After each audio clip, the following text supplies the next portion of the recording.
తాగి బండి నడపొద్దురా నడపొద్దురా అంటే ఎవ్వరు కూడా వినరు. వింటారా?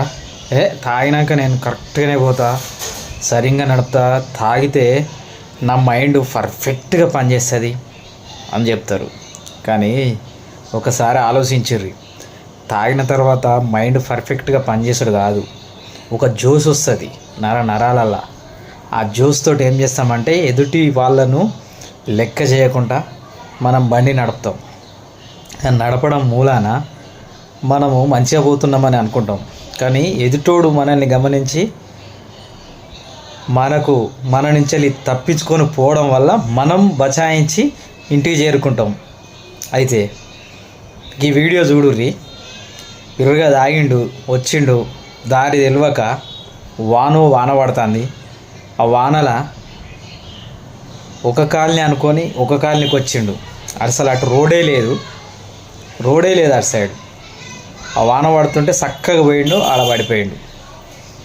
ఒకసారి చూడండి, తాగి నడపడం వల్ల ఎంత ప్రమాదమో మీరు అర్థం చేసుకుంటారని మీకు ఈ చిన్న వీడియో చూపెట్టబోతున్నాను. ఒకసారి ఆలోచించండి, తాగి బండిని నడపకండి.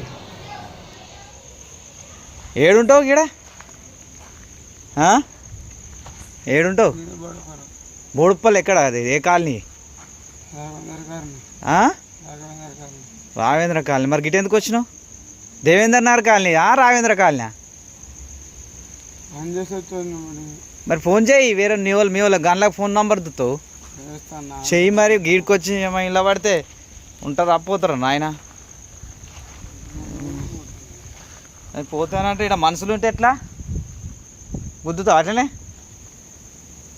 ఇట్లా వస్తే ఇక్కడ నీకు తవ్వు ఏర్పడతలేదా? మరి గట్ట ఎట్లా వచ్చినావు? మనుషులు ఉంటే గుద్దితే చస్తారు దెబ్బకే. పిడాత గుద్దవాలి కదా ఆగొచ్చి. దీని అమ్మ నాడు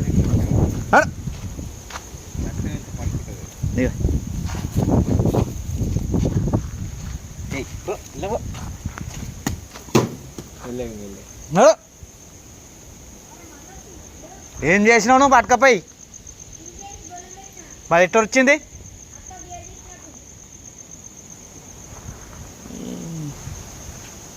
అరే నడు మరి అడు అటకాలు వేస్తా. పట్టుకపోరా, పడకవా.